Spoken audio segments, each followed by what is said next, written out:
Hey now guys, what is happening? Back with another book review.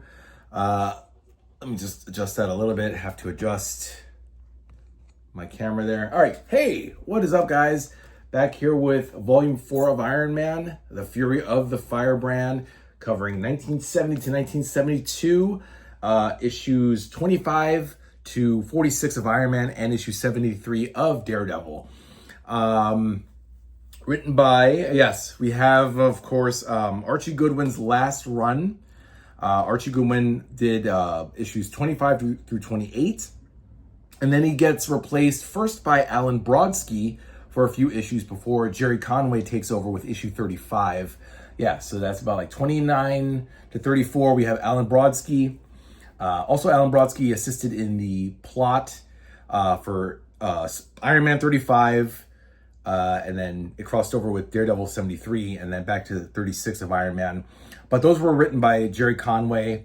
Don Heck also did some of the pencils, actually a lot of the pencils, before George Tuska came back. And what else? Goodwin, Conway, A. Brodsky, Heck, and Tuska. Yeah, so basically everybody I just mentioned, they all form the creative team for this book, volume 4 of The Fury of the Firebrand. And the Firebrand, I'm going to put this right over here, is simply, let me just say actually that these stories, pretty much for the most part, are social issues. Of course, for those of you who don't know, back in the late 60s, early 70s, America and the world was in severe and significant turmoil with war, with racial prejudice and injustice, drugs. Everything was happening and changing so fast. More specifically in America, a lot of tragedy, assassinations, murders, student protests, hippies, you name it. And everyone at Marvel and DC started creating these stories to reflect the times. And in this volume, Iron Man is facing pollution. The very first issue, issue 25, has Iron Man fighting Submariner because, and it's more appropriate with, or I should say apropos with Submariner, involving pollution with the water, with the sea life and the ocean life. And Submariner comes looking for Stark because the pipeline that's polluting the waters belongs to Stark. That's just one example. Another example is, of course, racial injustice. What's interesting is Stark actually gets 2 black sidekicks who seem to come and go rather interchangeably. At first, we get ex-boxer Eddie March. I forget what issue it was. It was one of the, God, what was it? I don't know. There's this boxer, right? His name is Eddie March, and he has a blood clot in his brain. So if he continues fighting, he's gonna die. So Stark says, "Hey, I tell you what. Why don't you become an assistant?"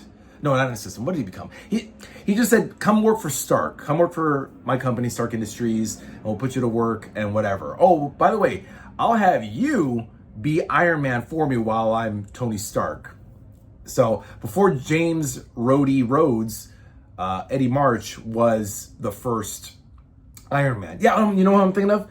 Frankie Majors was given the assistant role, not Eddie March. Again, it's so confusing and interchangeable. Later on, the writers completely ditch and forget about Eddie March and focus on Frankie Majors. I'll get to Frankie Majors in a second. But Eddie March is hired by Stark to pose. No, actually, he actually has him be Iron Man for a little bit. Not really anything major, but because everyone, of course, is suspecting that Stark is Iron Man. Already, Mandarin has figured it out. Happy Hogan has figured it out. And of course, Kevin O'Brien. Kevin O'Brien eventually joins the book with issue 31. Or he makes his first appearance. And of course, he eventually becomes the Guardsman with issue 43 and dies. Spoiler alert. He dies at the end of 46, at the end of the series. And of course, his brother Michael O'Brien shows up. But yeah, Eddie shows up and then he's ditched. Then this, like another black kid named Frankie Majors, who was a gangster. Then he went to jail. But then he was super smart, a black kid, super smart, becomes a scientist, gets out of jail, and then comes to work for Stark. Yeah, that was that issue where where Iron Man takes on the mob. Really weird, because in this book, guys, he takes on the mob, he takes on aliens, he takes on not a demon. Well, it was supposed to be a demon, but then right at the end, it's revealed that the demon was a robot, and it was all not hallucinogenics, but illusions. It was just illusions. So some stories are very confusing. Some just weave and juke and dodge and yeet into different storylines. I also forgot to mention Gary Friedrich writes the last two issues, 45 and 46, and wow, not very good dialogue on that guy's part. Yeah. Issue 45 was actually, it meant well. It had student demonstrators protesting against Stark Industries, and we're calling him pigs. Iron Man's a pig. Guardsman's a pig, and it was reflecting of the Kent State shooting. For those of you who don't know, in Kent State, Ohio, 4 students were killed in real life in 1970. So Gary Friedrich or whomever, I mean, I know he wrote the story, but I don't know if it was his idea or maybe Stan Lee said, hey, because he was the editor, hey, why don't you write a story that reflects Kent State? And maybe he, again, I don't know who came up with it, but they even mentioned Kent State in the book in issue 45, or was it 46? I forget. And of course, because it was Guardsman. Guardsman he shoots 4 students with his repulsor ray. And they're like, oh, the 4 students are dead. But then it turns out the 4 students are okay. They're just injured. Again, there was a lot of juking. There was like, oh, they're dead. No, they're not dead. Oh, this is Kent State again. No, it's just mindless protest. And this volume meant well. There was a lot of social issues that I like to see that reflect on the real world. A lot of pop culture references. At one point, Iron Man makes a reference to The Doors about Light My Fire, which actually was pretty funny. I forget what it was, but it's just always cool when they make references. A lot of references to Flip Wilson, who, for those of you who don't know, was a black comedian. He was like the Dave Chappelle of the 1970s. That puts in perspective of that. Iron Man, Tony Stark has moved on for Whitney Frost. Whitney Frost, I forget, did she die? No, she's now Madame Mask. Janice Cord died. Jasper Sitwell got shot by the Spy Master. There you go. I forgot to mention. What I was getting at was he now has this girlfriend, Marianne Rogers, who has ESP powers.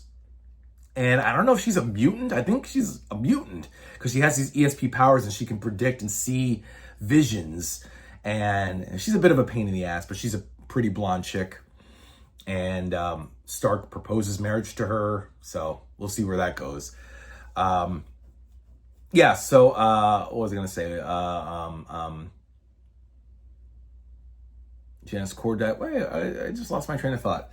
All right, I don't know. It'll come back to me. So now we have Kevin O'Brien, who was introduced in issue 31. So now he's part of the cast. So there's no more Happy Hogan, no more Eddie March. Frankie Majors, again, kind of sort of gone. He works with Kevin, but they haven't mentioned him in any issues. So now he's also in love with Marianne. Oh yeah, Marianne becomes a demon queen. There's just all sorts of stories that don't really go well together. They're interesting to read, but it just depends on who's writing it. Jerry Conway, I think, was the best writer of them all. Archie Goodwin's writing is kind of missed, but I feel like he was another protege of Stan Lee's where it was just a little meh.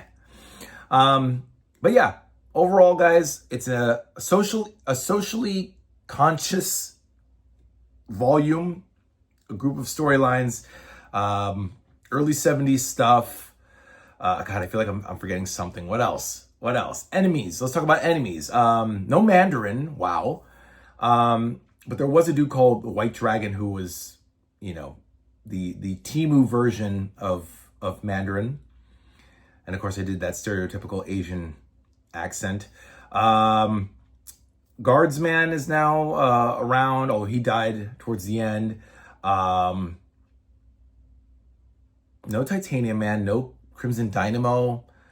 Yeah, I don't know. I felt like there were a lot of villains in this one, but not really. The crossover with Daredevil was interesting, with the Brotherhood of the Ankh, which I read in Daredevil Volume 4. That included Madam Mask, actually, or Whitney Frost, helped them out there along with Daredevil. Oh, Jasper Sitwell. That's what I forgot to. Jasper Sitwell is also no longer part of the cast. He pretty much left after he got shot by the Spy Master. The Spy Master, there we go, is introduced along with the Espionage Elite. It was interesting.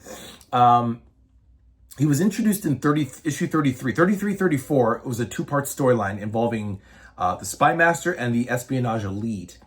Then they carried Spy Master over into the next storyline, 35, 36 of Iron Man and 73 of Daredevil. No Espionage Elite, they got arrested, but they carried Spy Master over into another storyline where it's revealed that he's been under the influence. Who was it? Mr. Klein? Mr. Klein is another villain in this volume, who's also a villain in Daredevil. There was a lot of parallels between Daredevil and Iron Man, which I thought was very interesting. Mr. Klein, of course, turns out to be an android in Daredevil, Daredevil 81 and 84. That's when the Black Widow joined the Daredevil book.